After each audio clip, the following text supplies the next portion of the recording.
Welcome back everyone. আজ আমি তোমাদেরকে পড়াবো অ্যান্টন চেকভের দ্য বেট, যেটি কিনা ক্লাস 12 এর সেমিস্টার 3 তে ইংলিশে নতুন করে অ্যাড করা হয়েছে।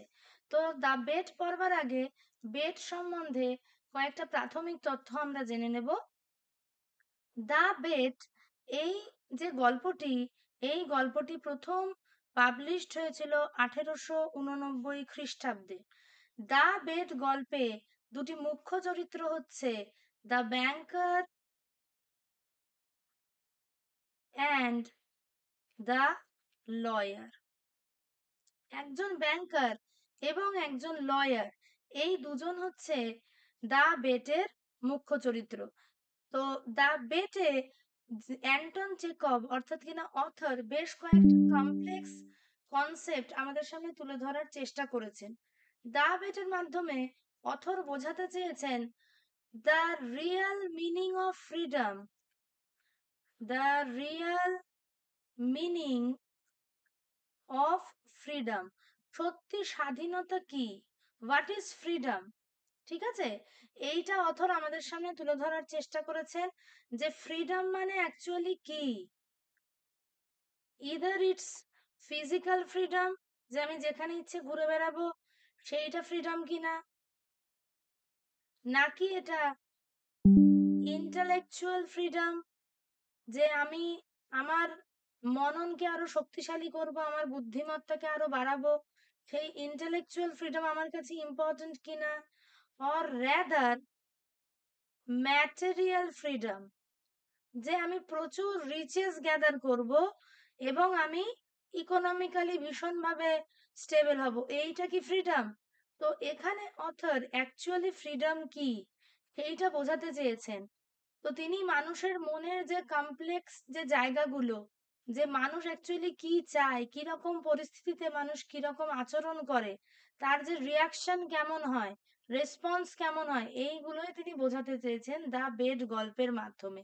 তো the banker and the lawyer are the two main characters of the short story the bet, and the bet was first published in 1889। তো এবার সরাসরি আমরা গল্পে চলে যাব। It was a dark autumn night, এটা ছিল একটা অন্ধকার শরতের রাত। দ্য ওল্ড ব্যাংকার, বৃদ্ধ ব্যাংকার, was walking up and down his study and remembering how 15 years before he had given a party one autumn evening. বৃদ্ধ ব্যাংকার সে তার পড়ার কক্ষে বারবার হাঁটাচলা করছিল এবং মনে করছিল কিভাবে 15 বছর পূর্বে সে এরকমই একটি শরতের সন্ধেতে একটি পার্টি অ্যারেঞ্জ করেছিল বা পার্টির ব্যবস্থা করেছিল। There had been many clever men there, সেখানে অনেক বুদ্ধিজীবী বা যাদের বুদ্ধিমত্তা অনেক বেশি তারা ছিলেন। And there had been interesting conversations, এবার অনেক বুদ্ধিজীবী মানুষ তারা যখন এক হন তাদের যে কথোপকথনগুলো চলে সেগুলো অত্যন্ত আকর্ষণীয়, অনেক ধরনের আকর্ষণীয় কথোপকথন সেখানে চলছিল। Among other things they had talked of capital punishment, অনেক বিষয় নিয়ে আলোচনা চলছিল, যেমন পলিটিক্স হতে পারে, ইকোনমি হতে পারে, কিন্তু তার মধ্যে একটা আলোচ্য বিষয় ছিল ক্যাপিটাল পানিশমেন্ট অর্থাৎ কিনা মৃত্যুদণ্ড। The majority of the guests among whom were many journalists and intellectual men disapproved of the death penalty. বেশিরভাগ অতিথি, যাদের মধ্যে অনেকে ছিলেন সাংবাদিক, অনেকে ছিলেন বুদ্ধিজীবী, তারা প্রত্যেকেই মৃত্যুদণ্ডের প্রতি সায় কেউ দিলেন না। তারা বললেন মৃত্যুদণ্ড কখনোই ভালো হতে পারে না। They considered that form of punishment out of date, মৃত্যুদণ্ড এখন আর চলে না, ইমমরাল, এটি অমানবিক, and unsuitable for Christian states, যে সমস্ত প্রদেশে খ্রিস্টান প্রধান সেখানে কখনোই মৃত্যুদণ্ড দেয়াটা সমীচীন নয়।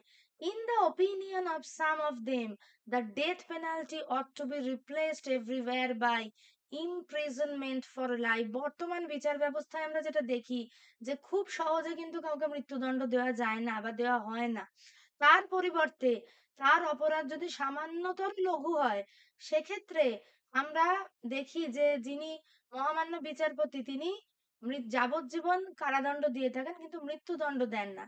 তো প্রত্যেকটি ক্ষেত্রে যাবজ্জীবন কারাদণ্ড দেওয়া উচিত মৃত্যুদণ্ড না দিয়ে। এই বিষয়ে প্রত্যেক ইন্টেলেকচুয়াল মানুষ, বুদ্ধিদীপ্ত মানুষ তারা কিন্তু সহমত হলেন। I don't agree with you, said their host the banker.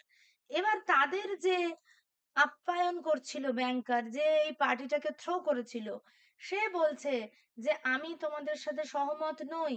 I have not tried either the death penalty or imprisonment for life, but one may judge a priori that death penalty is more moral and more humane than imprisonment for life। বলছে আমি কখনো এমন কোনো অপরাধ করিনি যে আমাকে মৃত্যুদণ্ড বা যাবজ্জীবন কারাদণ্ড পেতে হবে, কিন্তু তবু আমি যদি বিবেচনা করি তাহলে আমি বলবো যে মৃত্যুদণ্ড যথেষ্ট ভালো, অনেকটা মানবিক যাবজ্জীবন কারাদণ্ডের চেয়ে। Capital punishment kills a man at once. মৃত্যুদণ্ড, ধরো কাউকে ফাঁসি দেয়া হলো, সে একবারে মারা যায়, but life long imprisonment kills him slowly. কিন্তু কাউকে যাবজ্জীবন দিলে সে ধীরে ধীরে আস্তে আস্তে তাকে স্লো পয়জন করার মতো মেরে ফেলা হয়। Which executioner is more human? কোন হত্যাকারী অপেক্ষাকৃত বেশি মানবিক? He who kills you in a few minutes, or he who drags the life out of you in the course of many years? এমন একজন যে তোমাকে কয়েক মিনিটে হত্যা করছে, সে বেশি মানবিক, নাকি যে বছরের পর বছর ধরে আস্তে আস্তে তোমার ভেতর থেকে জীবন রসটা টেনে বার করে নিচ্ছে, সে বেশি মানবিক? Both are equally immoral. দুটোই একইভাবে অমানবিক। Observed one of the guests. অতিথিদের মধ্যে একজন বললেন, for they both have the same object to take away life. কেননা দুটোর লক্ষ্য একটাই, তোমার থেকে জীবনটাকে ছিনিয়ে নেওয়া। The state is not God. কখনোই সরকার কারুর ঈশ্বর নয়।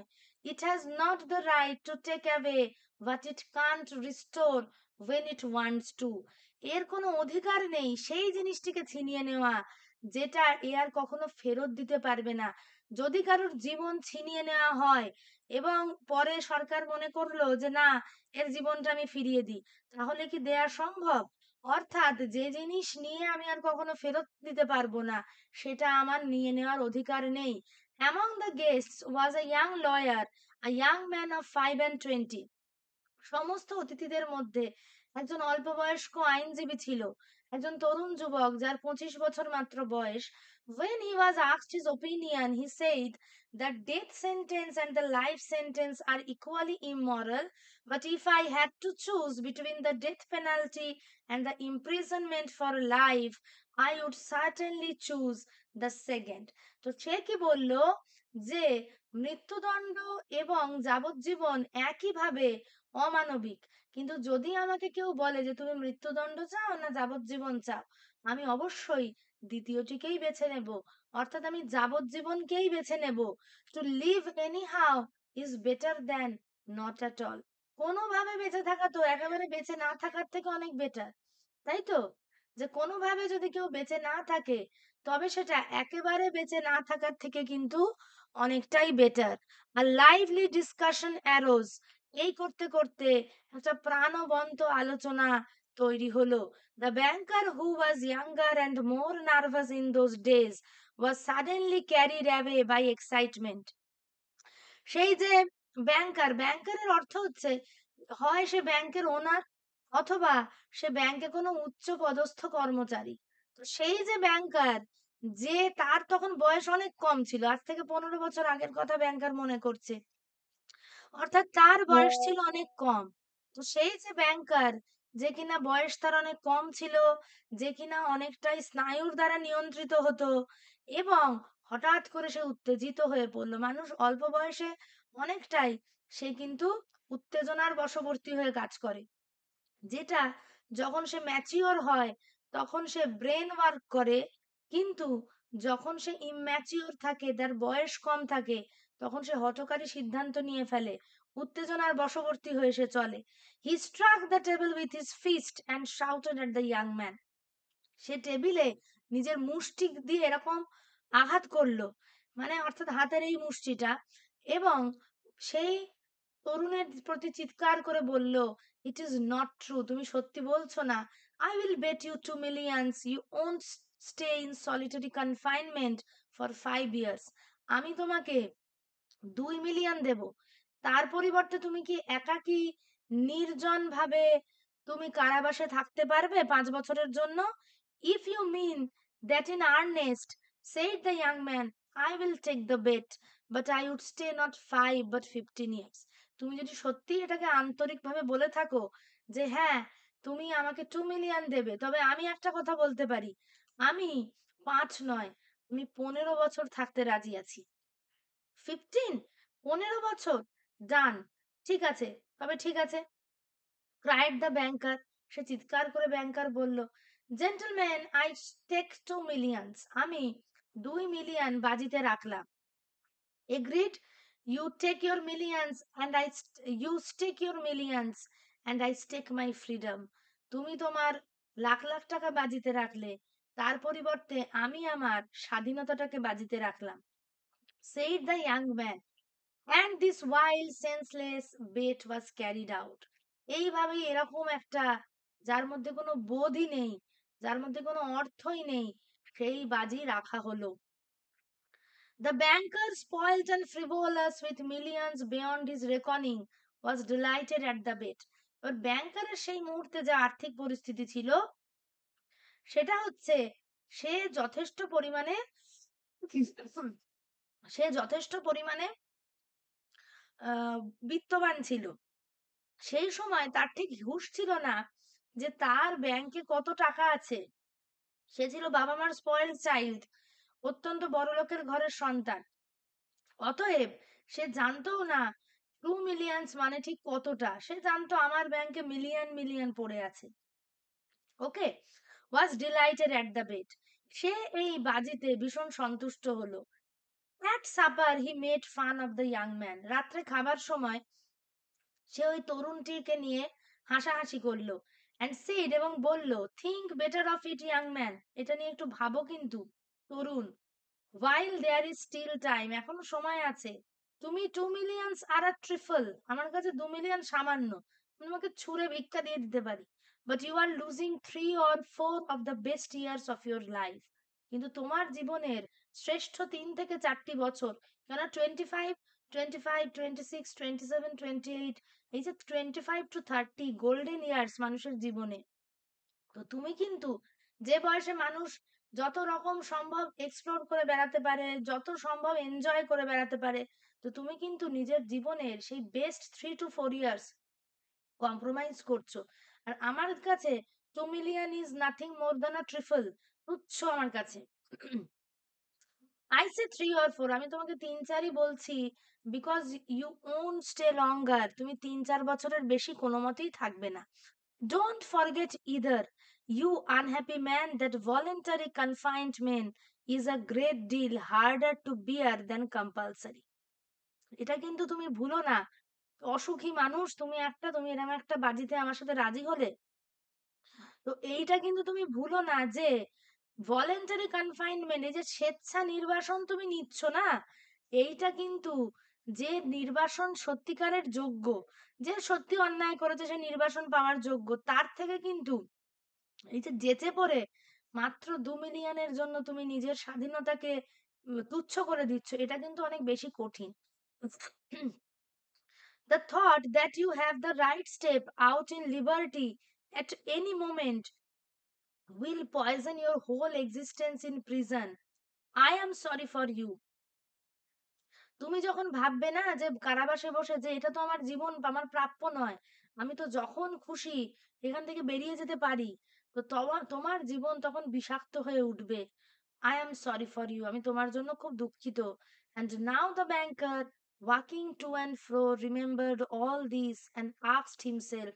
এবার ব্যাংকার, যে বারবার পায়চারি করছিল, সে এই সমস্ত কিছু মনে করছিল এবং অবশেষে সে নিজেকে জিজ্ঞাসা করলো, what was the object of that bet? এই যে বাজিটা লড়া হয়েছিল এর অর্থ কি ছিল? What is the good of that man's losing 15 years of his life and my throwing away 2 millions? এতে কি অর্থ ছিল যে ওই মানুষটি সে তার জীবনের 15টি বছর নষ্ট করলো আর আমি তাকে 2 মিলিয়ন ছুড়ে দিলাম, এর মধ্যে কি কোনো অর্থ ছিল? Can it prove that the death penalty is better or worse than imprisonment for life? এটা কি প্রমাণ করতে পারছে যে স্বেচ্ছা নির্বাসন বা সরি এখানে ডেথ পেনাল্টি আছে, যে মৃত্যুদণ্ড সেটা যাবজ্জীবনের থেকে ভালো কি খারাপ, এটা কি প্রমাণিত হচ্ছে? অল্প বয়সের ভুল, অল্প বয়সে ওর কাছে যেটাকে ঠিক মনে হয়েছে, আজকে জীবনের পরিণত বয়সে এসে সময়ের সাথে ঘা খেতে খেতে সময়ের ধাক্কায় তার সেটাকেই মনে হচ্ছে না আমি এটা ভুল করে ফেলেছি। No no, it was all nonsensical, পুরোটাই ছিল একটা, এর মধ্যে কোনো অর্থ ছিল না, and meaningless, অনর্থক ছিল। On my part it was the caprice of a pampered man, and on his part simple greed for money. আমার ক্ষেত্রে এটা ছিল যে একটা প্যাম্পার্ড বকে যাওয়া ছেলে, হ্যাঁ দিয়ে দিয়ে দিলাম টাকা, এরম একটা ব্যাপার, দিলাম একটা টাকা দিয়ে দিলাম, তার তরফ থেকে ছিল তার যে অর্থের প্রয়োজন, তার যে অর্থ লোলুপতা, সেইটা। Then he remembered what followed that evening. তারপর তার মনে পড়লো তারপরে সেই সন্ধেবেলায় কি হলো। It was decided that the young man should spend the years of his captivity under the strictest supervision in one of the lodges in the banker's garden. ঠিক হলো যে ওই লোকটি তার যে নির্বাসনের সময়টা ভীষণ কড়া নজরদারিতে থাকবে ব্যাংকারের বাগানের একটি লজে। It was agreed that for 15 years he should not be free to cross the threshold of the lodge. 15 বছর ধরে সে লজের প্রবেশ দ্বার থেকে বেরোতে পারবে না। To see human beings, মানুষকে দেখতে পাবে না। To hear the human voice, মানুষের কণ্ঠস্বর শুনতে পাবে না। All to receive letters and newspapers, না কোনো চিঠি পাবে না কোনো খবরের কাগজ পাবে। বাইরের জগতের সাথে তার যে সম্পর্ক পুরো কাট। ওকে, he was allowed to have a musical instrument and books, সে কিছু সঙ্গীতের বাদ্যযন্ত্র একটা পেতে পারে এবং কিছু বই পাবে। and was allowed to write letters, সে চিঠি লিখতে পারবে কিন্তু কারো চিঠি রিসিভ করতে পারবে না, নিজে চিঠি লিখতে পারে। to drink wine, সে মদ্যপান করতে পারে। and to smoke, এবং সে ধূমপানও করতে পারে। আজকে এই পর্যন্ত, পরবর্তী অংশটা আমরা নেক্সট ক্লাসে নিয়ে আসবো।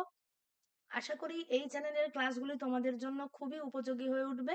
সকলে চ্যানেলটির সাথে যুক্ত থেকো, চ্যানেলটিকে লাইক শেয়ার সাবস্ক্রাইব করো। সকলে ভালো থেকো, টাটা।